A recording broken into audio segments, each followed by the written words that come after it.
My friends, welcome to Wielding Power.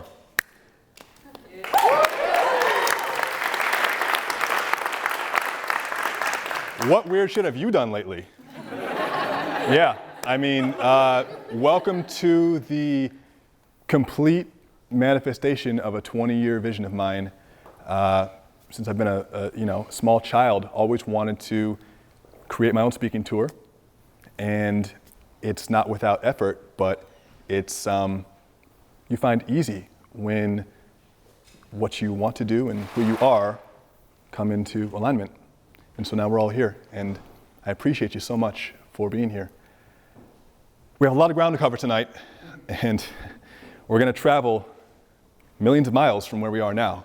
By the end of the night, you're going to most likely think differently, feel differently, believe differently, and hopefully be a little bit differently.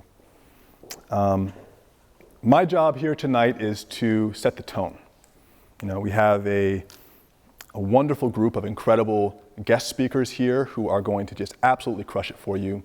And it's my responsibility to prime you and to really bring you into the space, as it were, to help you understand why we're here and what we're discussing and the importance of tonight. First of all, give it up for the space. Like, this is fucking awesome, right? There's an actual submarine in the space. This is an actual float from Burning Man, so it drives. Oh. Who wants to drive it out of here? It's crazy. Are we doing microphone? Oh, okay. Wow. So, as we get started, just a quick little preface for context.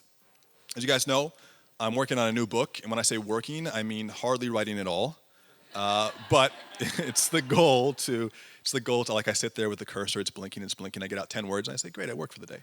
But there is a new book coming called Wielding Power, and this book is a culmination of the things I've learned over the past decade and the work I've done. And so, I guess the way I wanted to begin this evening is to give you some background as to why it was so important for me to have this night, for me to bring you here into this very special space. I recognize everybody that I see right now, I genuinely care about, I genuinely love.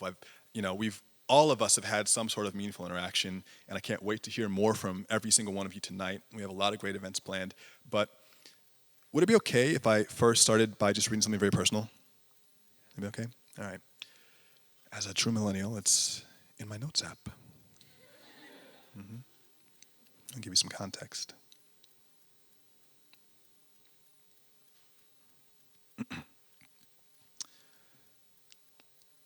I died in 2016. It was 10 p.m. and I was at my house getting ready for bed when I got the phone call. My great-grandmother, my grandmother's mother, called me. It's incredible how sensitive human intuition is.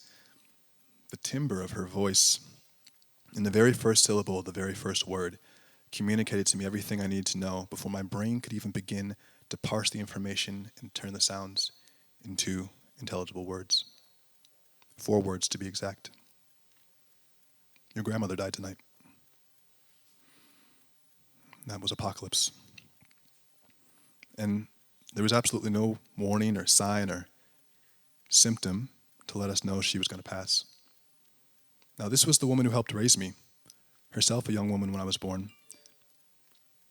And I shut myself in the bathroom, and I felt myself crumble to the floor in a tide of deep and unrestrained emotion, and I felt my heart palpitate in my chest and stop as a searing pain ripped through my entire body. And I experienced the shell of my physical body crack open and become an empty husk as my soul exited like mortal mist from a gaping wound. And I died. Plain and simple. And this story isn't about what she meant to me, because she meant much more than I have time to or care to explain.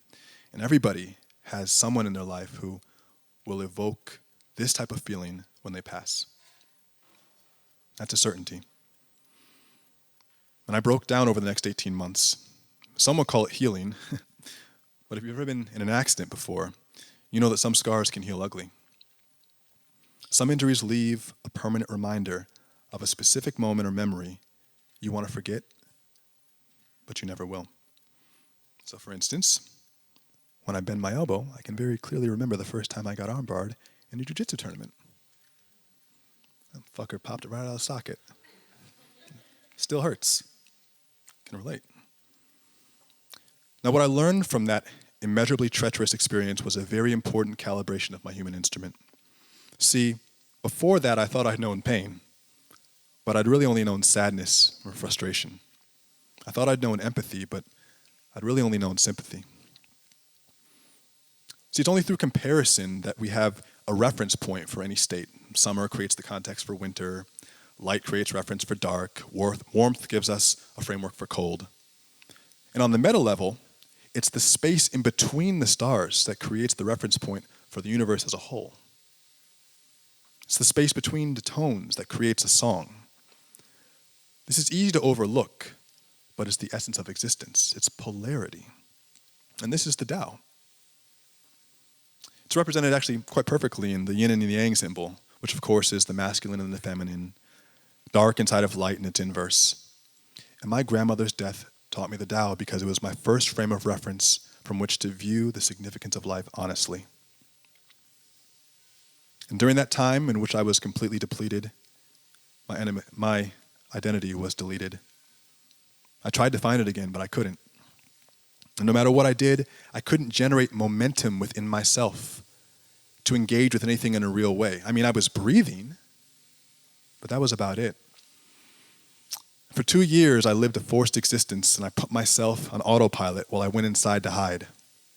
I was a functional fragment of a self that no longer existed. You wouldn't have been able to tell that by just watching me on social media, and that's the point. All of this was happening entirely internally, like a movie set with nothing behind the false walls. And it took a tremendous amount of strength and force to maintain this facade, to carry on when everything inside of me had been completely set ablaze, and I spent years at my breaking point. I was absolutely exhausted just by the experience of living. Still, I knew that carrying on this way was not a possibility. I mean, I wasn't going to kill myself because there wasn't any use in beating a dead horse. You can't kill a murder victim twice. I needed something more than strength to get me through this, something more than force. I knew that if I was to repair myself and to be of any use to those I cared about, I had to go on the search for it. But I had no idea what I was looking for. Turns out I'd unwittingly created a contract with myself. I was on the search for power. And indeed, there is a marked difference between strength or force and power. What is power? We often think of the word power negatively because we're conditioned to believe it means control over others or manipulation of others against their will. But true power is not about outward expression or performance as much as it is about recognition of source on the inside. Power doesn't move. In contrast to strength, which is only demonstrated in relation to another person or thing, power is secure within itself. Force and strength have to move and flex against others to demonstrate they exist. Power is stationary and intrinsic. It's like gravity. I was on the journey to find my power again, and I began to evolve. And the end of that terrible chapter is where the most recent chapter of my life picks up, which is why you're here today. And that's the reason why Wielding Power exists.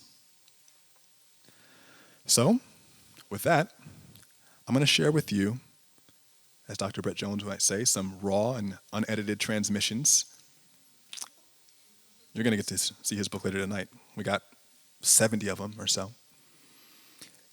And I'm going to share with you basically what I've been working on. And it's not perfect. It's not polished. I didn't intend it to be. I mean, I'm not even off book yet. Is that cool? All right. So let's talk.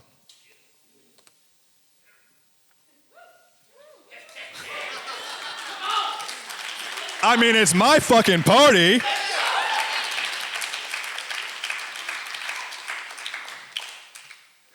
I'm gonna love watching this back. So, let's talk. So what is power? What is it? So as I said, oftentimes we have a negative idea of what power is. A negative connotation kind of surrounds power. We see it as dominating others. But let me posit this to you. Developing your power starts with identifying the things that keep you up at night. The things that you can't stop thinking about, that only you know are causing you pain, that only you know are causing you suffering, and confronting those things head on, because you know that those are your biggest opportunities to grow. And it's not easy. It is not easy. It's easy to become strong. Power is a different animal. Lao Tzu has a great quote. He says, knowing others is intelligence, knowing yourself, true wisdom. Mastering others is strength, mastering yourself, true power. The Tao is actually a great book if you haven't read it yet. It's just a collection of essentially Chinese proverbs. We think that it was collected by at least one person, but it was probably multiple. It's almost like Shakespeare, but ancient Chinese. Very, very useful in your journey. I recommend you pick it up. I think the best translation I've read is the Stephen Miller translation, so check that out if you can get it.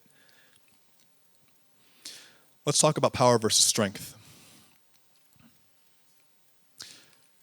Power is strength plus precision, strength plus control.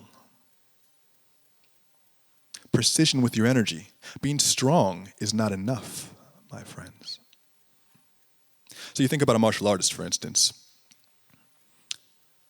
Maybe you think about Bruce Lee and you think about a big bodybuilder. Bodybuilder might be able to go in, lift a ton of weight, a huge demonstration of strength, and it's very impressive. But a martial artist, for instance, Bruce Lee, you can see he can stand in one place and organize his energy to create a 1-inch punch that knocks someone back on their feet. It's really the organization of your energy, your physical, mental, spiritual, emotional energy that creates power. Organized intent from a centered place. You think about sports and martial arts, physicality, it's always finding your stance first, coming into center, getting focused, and generating the power. How organized are you? It's worth thinking about. What does it mean to have true power? As you become more powerful, things in your life start to change. You begin to identify and create the circumstances that you want in your life quickly, right? You become less indecisive because you know what you want. And from a place of knowing, you're able to act. If you don't know what you want, you can't organize yourself in a way that's going to allow you to create the actions to go out and get it. You'll feel constantly like you're dispersing yourself, constantly like you're at a loss for what to do next. But you know what to do. Everyone here knows what to do next. But until you organize yourself physically, mentally, emotionally, spiritually, you're not going to be able to achieve that. True power means financial and creative fulfillment. Those who become powerful are able to fulfill themselves financially through their creativity.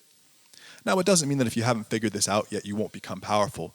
But it means that those who do become powerful can create for themselves within, and that reflects in the real world.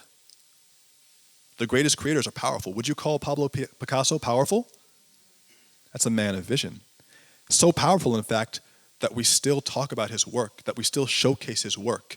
The greatest artists' work lives on because their creativity was so fulfilling that it reverberates through generations. True power means generosity, humility, fairness, equanimity towards others.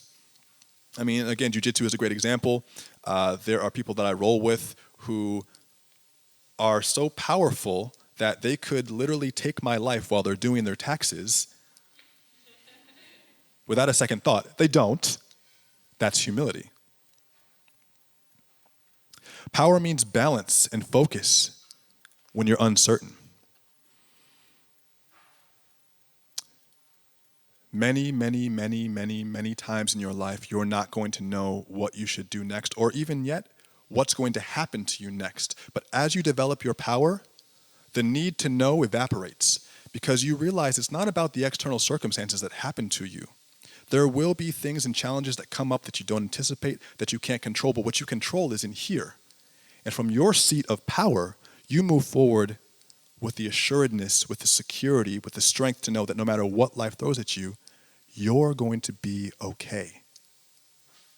That's power. It doesn't mean that you're never scared. It means that you know you're going to make it. Bruce Lee has a great quote. He says, "Circumstances, what circumstances? I create circumstances." How many of us approach life with that approach?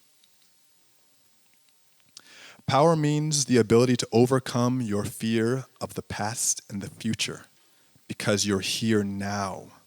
How many of us are still running from things that we're scared of that already happened and we can't let go? Scared of the past? Does that make sense? Scared of the future? Does that make sense? You're here now. And from the seat of power, you're no longer caught up in the loop of thinking about things that happened or that will happen because you're here and the actions that you take are in alignment with what you desire, with what you're good at, with what you want, with what's best for you. And you step into that with confidence. And as you develop this power, you will, over time, eventually overcome your fear of death.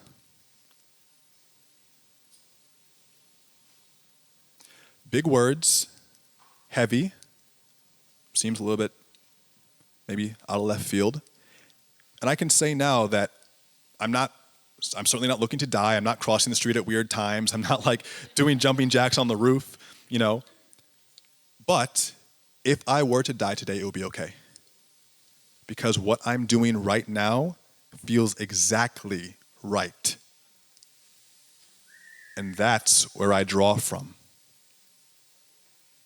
When you're at odds with what you're doing on a daily basis and you don't feel secure in your day-to-day state of being, you'll always be scared to die because so many things have been left undone, unsaid, unheard, unfelt.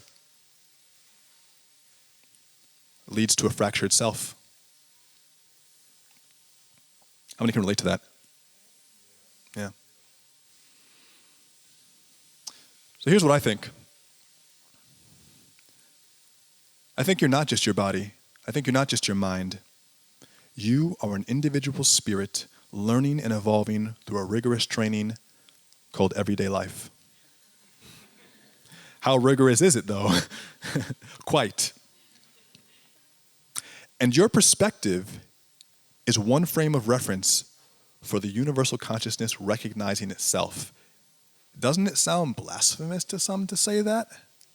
You are God recognizing itself.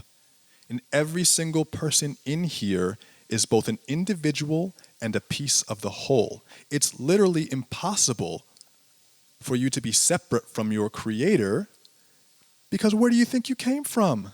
You didn't just drop on here on earth like a baby in a diaper already saying, "Why am I here?"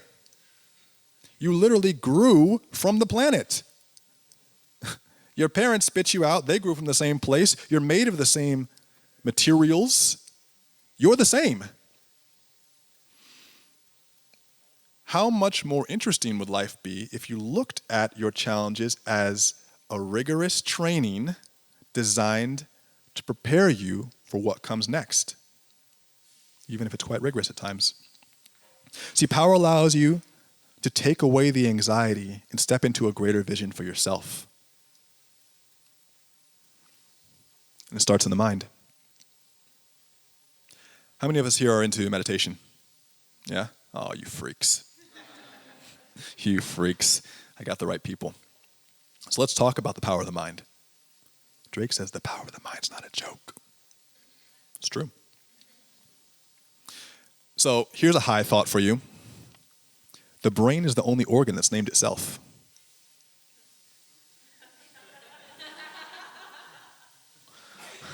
And it named every other organ. That's fucked up, right? Here's an interesting quote that I ran across.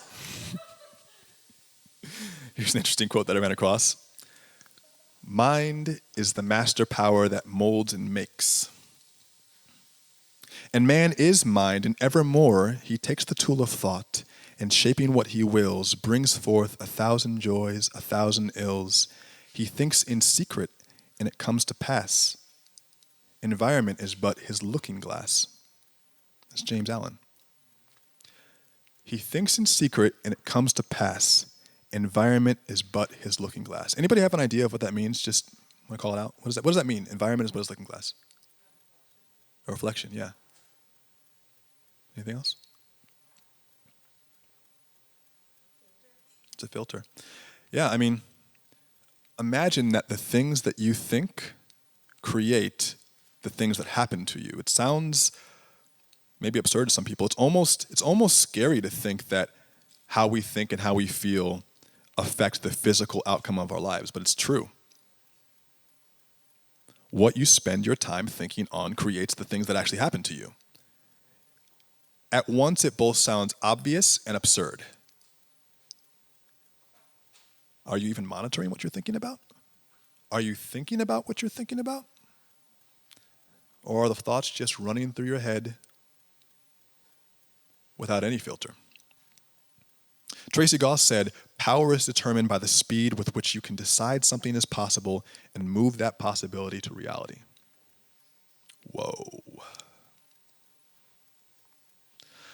So that basically means that the mind is the sum total of all your conscious thoughts and emotions inside the context of your subconscious, essentially. All of us go through different experiences in our lives that color the way that we perceive and understand things. And that's why two people can see or feel or experience the same event and have a different interpretation of it. That's why our realities are all slightly different and why we're all individual perspectives of a universal awareness. But you, as a conscious being, as a conscious creator, have the ability to develop the power of your mind. You have control over that. Sometimes it might not feel like that, but you are the conductor. And as you begin to develop the power of your mind, the invisible web of cause and effect, of action and reaction, of emotion and action, become more clear. You start realizing why you're doing things. There are layers to this shit. There are levels to this shit. And once you think you peel back one layer of the onion, another one exposes itself. And you start to really understand why you do things. And that's when the light bulbs start clicking. And as you develop the power of your mind, you start to identify cycles, and you catch yourself. You catch yourself and you realize how susceptible you are to false perceptions. Anybody at one point believe something and then learn that it wasn't true and understand how deeply they were caught in a lie? Yeah, happens all the time. And if you don't realize it, it just means that you haven't reached the level of awareness where you can see the things that aren't true in your life. As you develop the power of your mind, you're no longer afraid to prove yourself wrong when you get new information. Now, this is a very important part of learning to separate and differentiate from your ego. A lot of people will say you need to kill the ego, shed the ego. I think the ego has definitely its usefulness, its potential. There is benefit to it. And we need that. It's a part of us. But we have to be able to recognize when that's taking the driver's seat and when it's also giving us maybe a false perception of who we are and what we're capable of. Most of humanity walks around blind to our own addictions and afflictions. Now listen to this. If we can't diagnose ourselves, we can't prescribe the medicine. I'll say that again. If we can't diagnose ourselves, we can't prescribe the medicine and we can't heal. Every single person in here is their own healer. And if you can't diagnose what's going on up here, you won't be able to fix it. So there's a level of perception that needs to come into play where you can understand what's going on so that you can make the changes necessary. Self-awareness then leads to self-regulation. You can't regulate unless you know what's going on. It's like a thermostat. If you can't sense what temperature it is, you can't change the temperature. So tools for this, this is kind of what tonight's about. I'm giving you the hors d'oeuvres, the overview. But there are a lot of tools for this, meditation, breath work, plant medicine. Hard physical training is another great example of being able to unlock what's up here. When you push yourself to the limit physically, you will separate from the ego because you'll realize where you're lying to yourself. Morgan knows this. Push yourself. And as you start to become more aware, metacognition comes into play. Metacognition, thinking about what you're thinking about, which is the reason for meditation. Meditation, as you develop it as a practice, separates you from your emotions. And you start to have a bit of a third-person perspective on your life, which is quite useful. I can think of a million examples of this. The other day, I have this thing where, if I lose something that, like an object or something, I get obsessed over it until I find it again. Like, where is my this? I can't do this without my that, Insert the blank, I don't know, but I can't leave the house without it. Even if it's something simple, like, it could, anyway. So I was looking for, there's a whole list. The other day I was looking for my camera lens on the camera. I didn't even need to use it that day, but just the thought that it wasn't where I put it down was bugging the fuck out of me. And I couldn't leave the house without it, and I was starting to get agitated. I was starting to get sweaty. The hairs on my neck were starting to prick up. I'm like, where is that lens? I need to find it. And of course, I had a million other more important, relevant, real things to do that day, and I just, it was starting to agitate me. And then I had a thought. I thought, Daniel's getting angry right now. Daniel's getting agitated.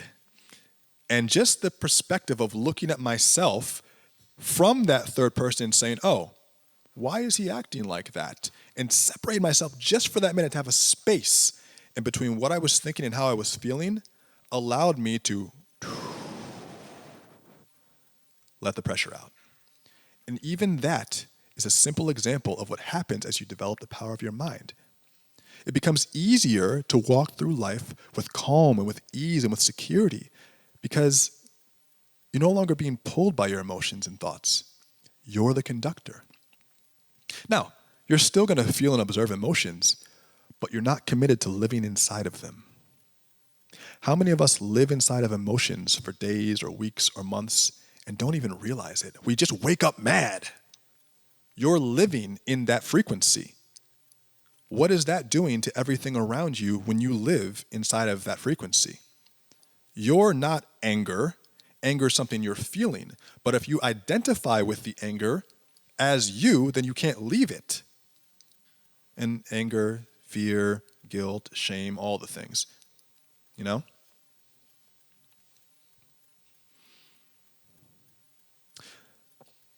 Take note of this. This is a quotable. I declare my own quotables, bitch. When the story you live and the story you tell yourself about your life come into alignment, that creates a brilliant resonance that allows energy and opportunity into your life. When the story you live and the story you tell yourself about your life are the same thing, opportunities open up. Why? Because it takes energy to lie to yourself. Ow! Damn! Snapping. So think about it like this. I was talking to Sarah about this the other night. Think about, you're in the pool and you're having a good time and your friend throws you a beach ball and you hold it under the water. That's cool. Friend throws you another ball. You hold it under the water. That's cool. You can hold those down, but now your hands are full. Now, if they were to throw you another beach ball, now you're struggling. 3 beach balls, 4, 5, 6. Imagine these are the problems, the inconsistencies, the lies that you tell yourself. And as you go throughout your life, now you have 45 beach balls you're trying to hold under the water. And they keep popping up. It's not consistent. It takes energy. It's tiring. It's maddening. And that's what we're doing to ourselves when we don't match up what we say in our heads with what we do in the real world. And that, my friends, is what alignment really is. It's not a woo-woo thing where like, a meteor is going to hit your house and I'm in alignment now. No, it's you acting as you actually think about yourself. And of course, if you don't think highly of yourself, it's working on yourself to develop and improve that perspective so that the person you're being and the person that you feel that you are become the same. And when you free up the energy that's being consumed by the false perceptions of yourself, you have the energy to create a new identity.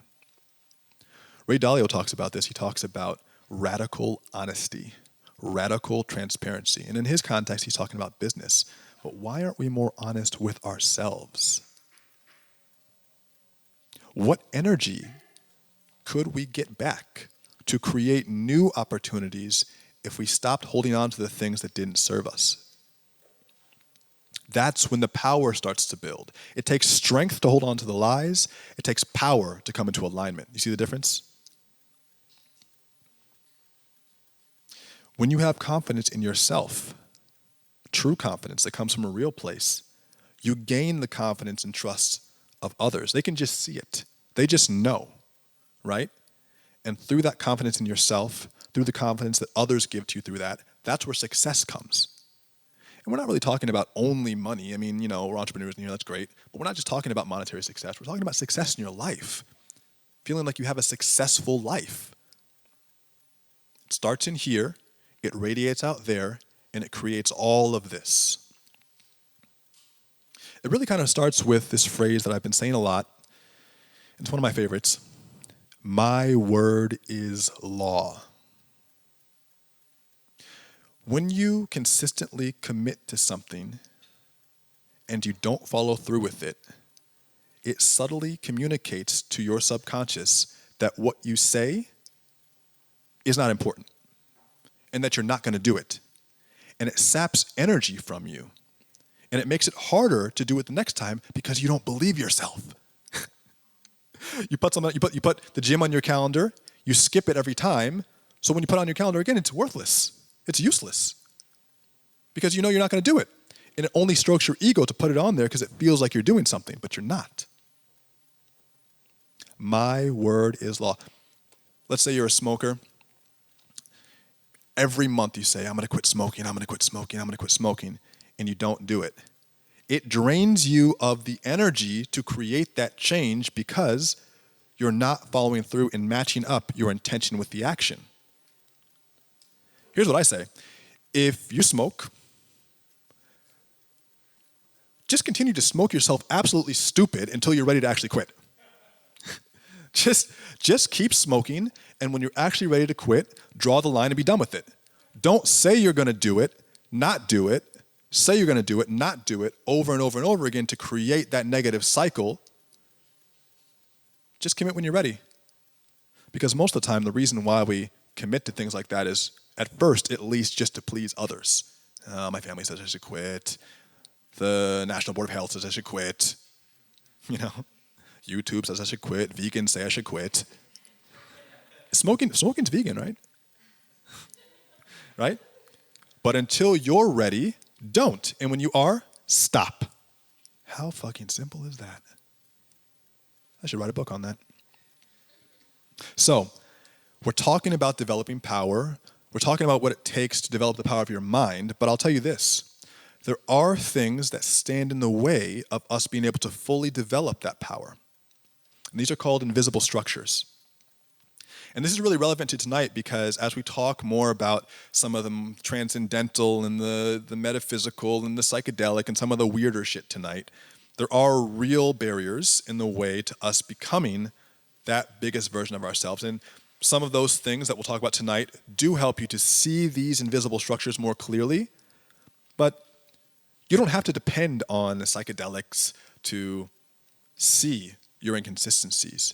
You can begin to look at those things now and use these tools, the meditation, the breath work, the medicine, all the training, to enhance your perception of those things and to accelerate your growth. But you don't need those things. You have what you need inside of you. So let's talk about what you're actually looking for in this mind field.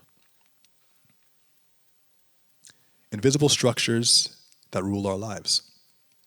So invisible structures are mental and emotional structures that keep us focused on things outside of ourselves. Anyone have problems staying focused on things outside of ourselves? I know I do. And when we shed these structures, or at least recognize and realize them, we gain power. But how? How do we recognize them? First, identify them. There are three. The first, what I call paradigms. Paradigms are the broadest of the structures, and they deal with beliefs. They're pendulums. They're a little bit more specific, and they deal with our emotions. Then there are programs, and they're the most granular. They deal with our behaviors.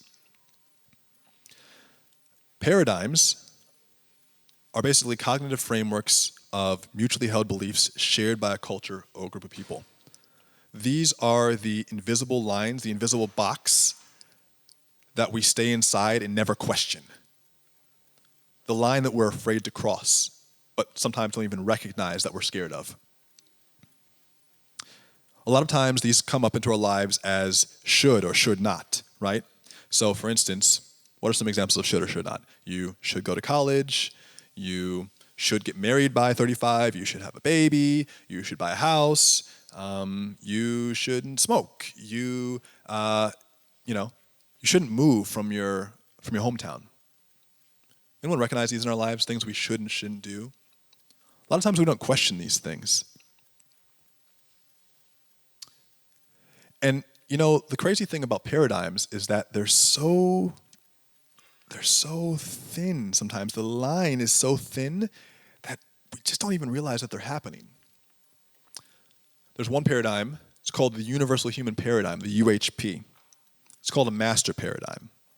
And this is the subtlest of subtexts in our lives that slips right in there and ingrains itself in every human's belief system.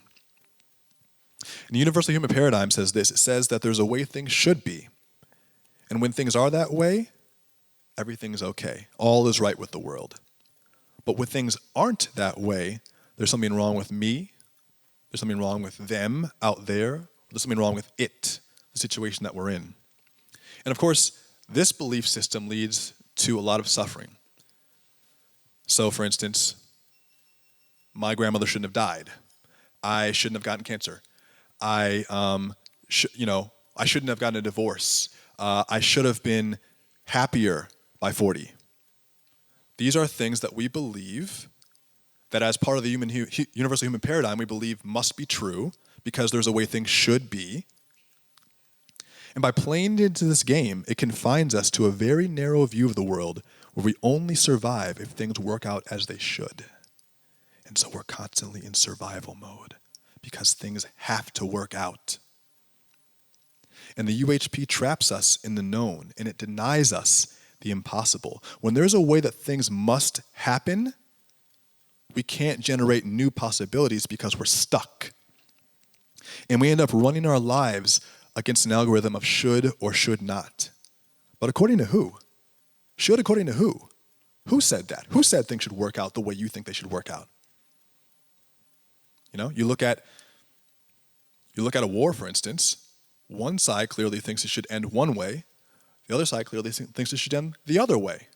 Who's to say who's right?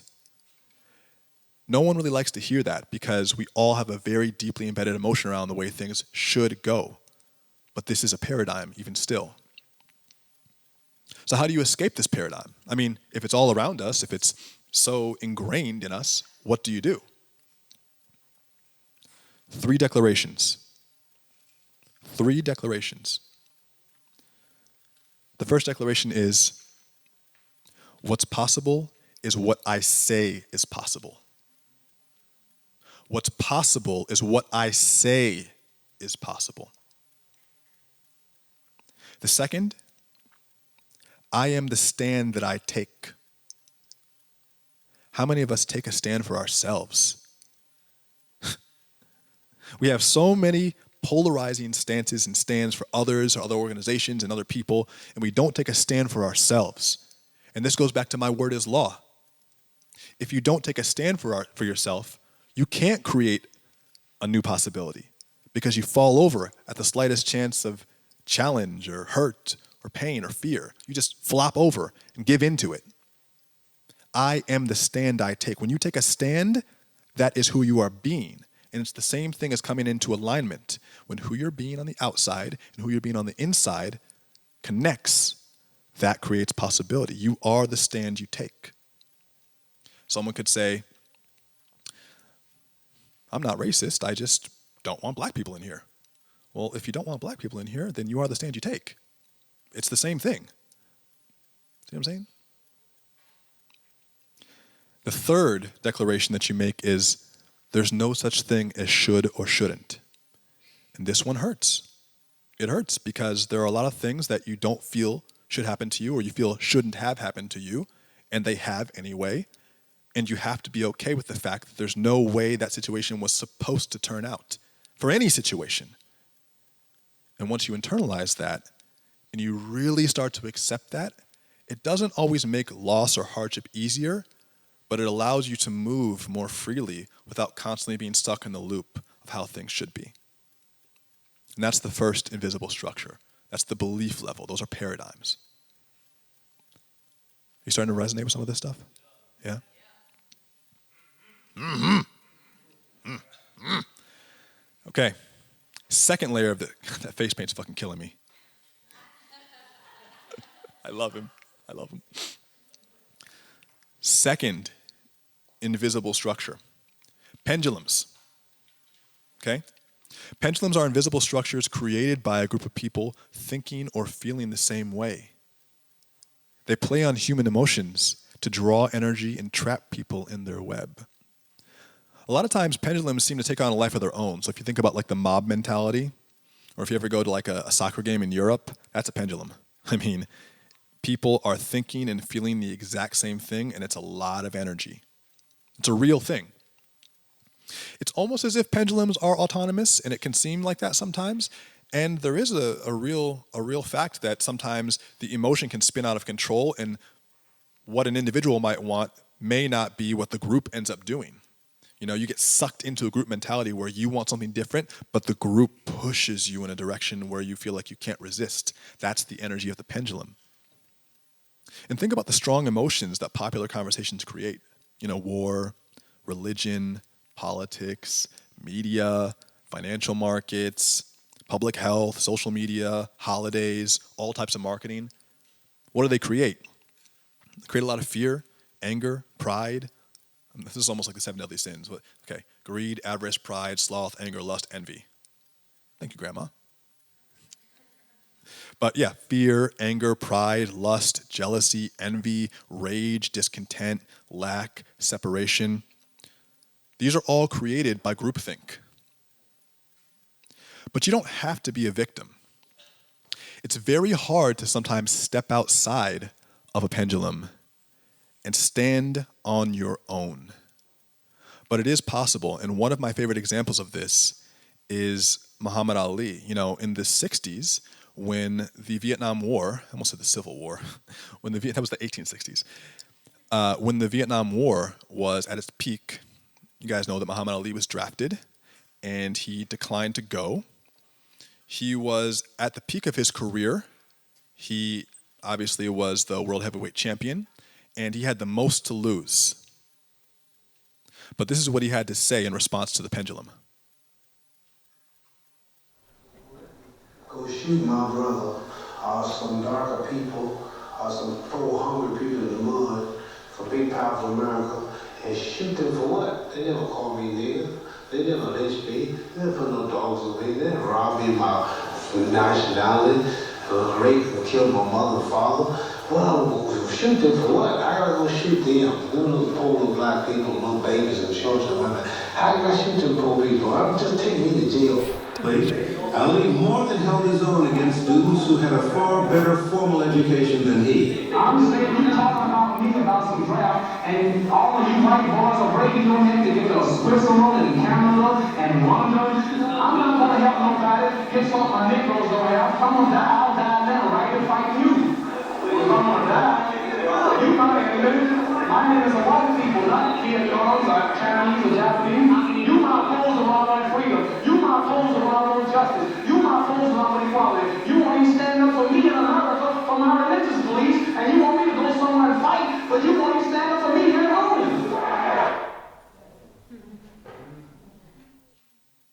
What type of human does it take to stand up against the swing of a pendulum as strong as a war? One man, one person.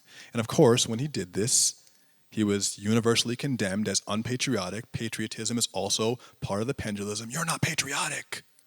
Part of the groupthink. And later, after he was trashed, decades later, people said, oh, what a hero you were. What a freedom fighter, how courageous. And of course, he was standing in his power, knowing, seeing, and feeling that that pendulum was not him. That's not what he felt, that's not who he was. So he had the mindfulness, the consciousness, the courage, the ability to stand above that, even when the stakes were at their highest. And sometimes that's what's going to come down to. Sometimes that's the place you're going to have to go. Could you do that when it counts? Have you fallen in the past?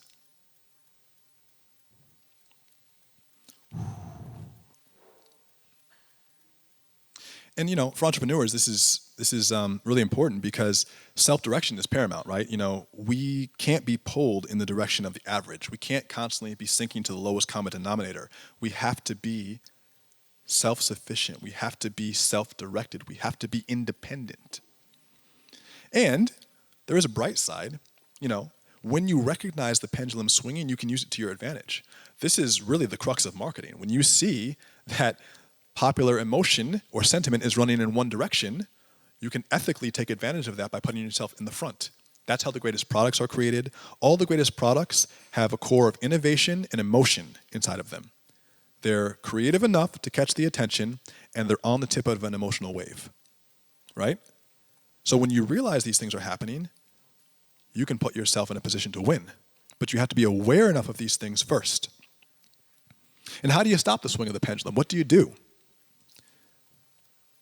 Well, one thing you can do is just step outside of it. This is why I don't watch neighborhood news anymore. I mean, I know my mom's watching neighborhood news all the time, and she'll call me and she'll be like, there was a shooting in Venice. I'm like, okay, you know, like I'm talking to you, so obviously I'm fine. Like, it wasn't me that was shot. But the news does this because, as we know, if it bleeds, it leads. Watch Nightcrawler with, what's his name? Jake Gyllenhaal. That's a crazy movie. That's a fucking good movie. But if it bleeds, it leads. And these types of news outlets prey on our emotions to keep us engaged. There's a new health scare. Your kids are dying at 11. And then you stay up till 11 to watch it, and they're like, 3 kids died of, you know, fluoride poisoning from a recalled can of Crest toothpaste. It's fine, you know, until tomorrow. And these are the pendulums and the cycles that we stay stuck inside. And they create the feeling like we need to go take an action that isn't really us. And of course, there will be times when you can't stay outside the pendulum, when you will just be inside of it. And that's when you just have to remain vigilant and constantly ask yourself, is this me? Is what I'm feeling right now actually what I feel? Or is this just something that I've been told to feel, that I've been influenced to feel, and what do I actually want?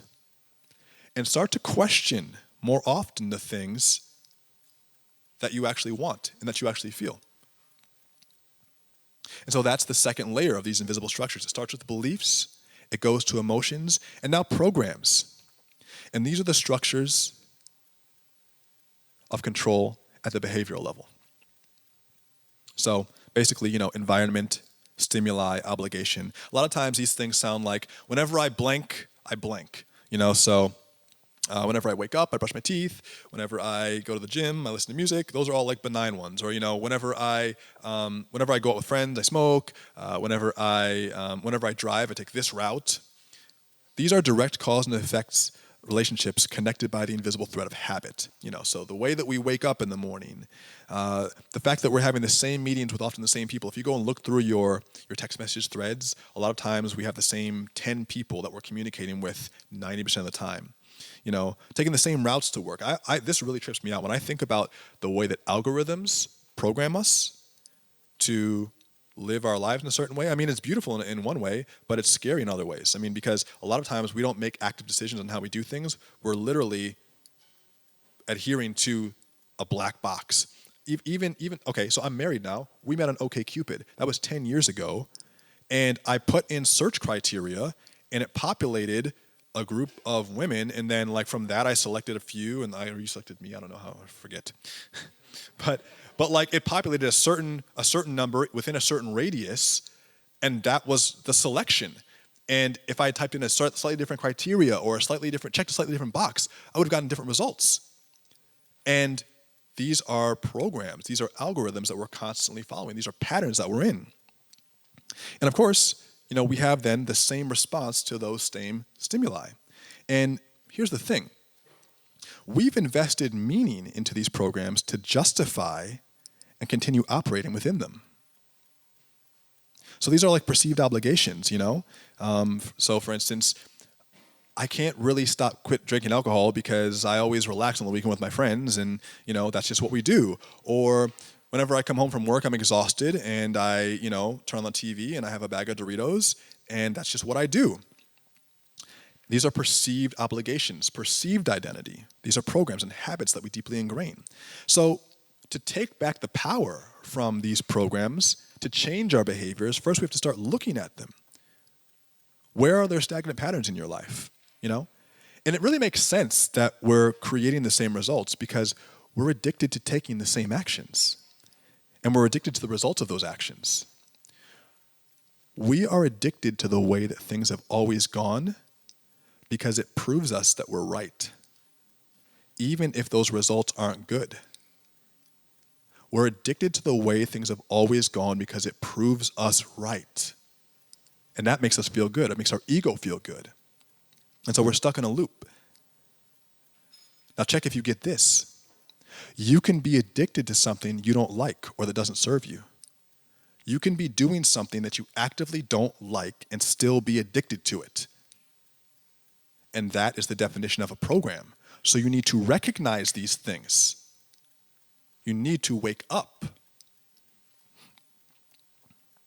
So it starts with awareness. And then it becomes creating positive programs, because programming, just like a computer, can be used to our benefit. And how do we do that? Charles Duhigg has a great framework for this. If you read his book, Power of Habit, it starts with cue, routine, reward. A cue is something that sparks your brain, that alerts you that you're going to create the habit. The routine is the habit itself, and the reward is something that you give yourself to solidify that loop. So the example he uses in the book is you want to go running every day.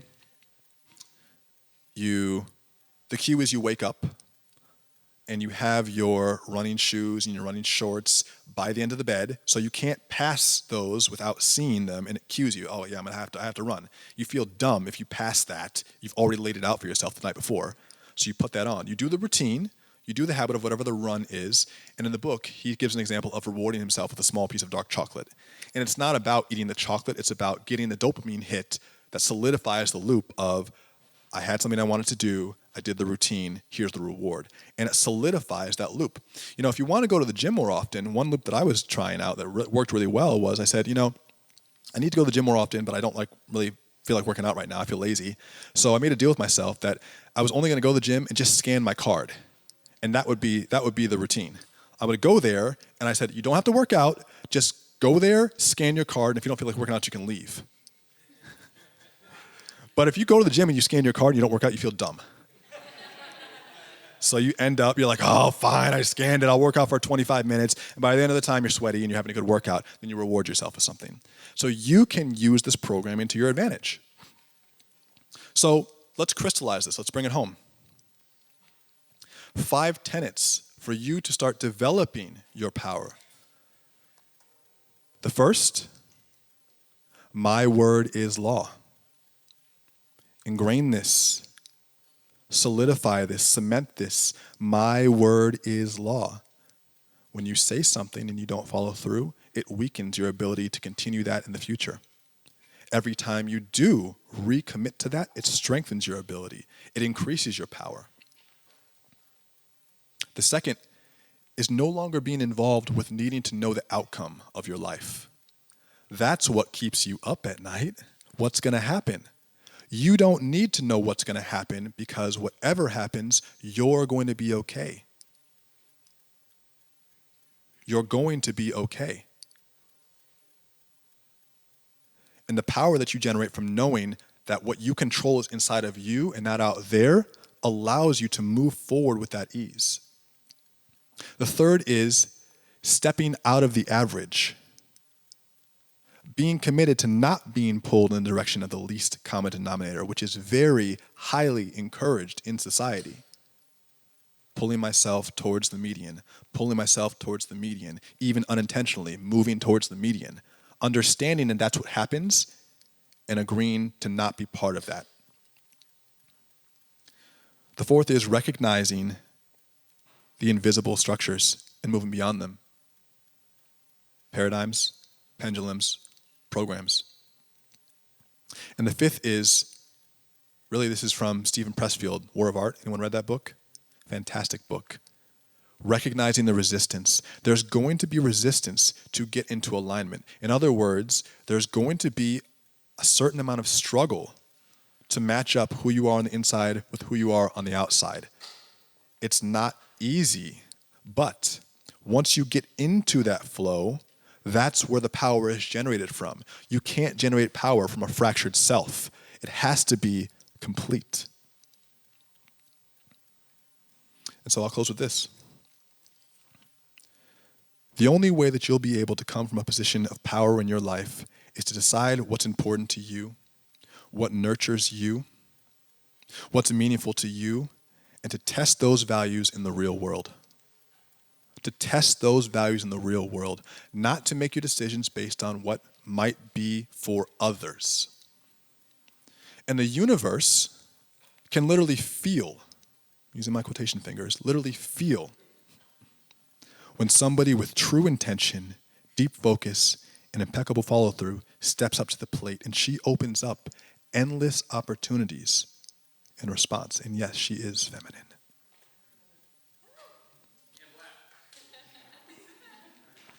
And in saying that, the future is not a fixed destination in time that you're moving towards, but a fluid and dynamic series of events that moves towards you at the speed of your intention. Now that's a paradigm shift. So the only question remains is, are you ready to wield your power?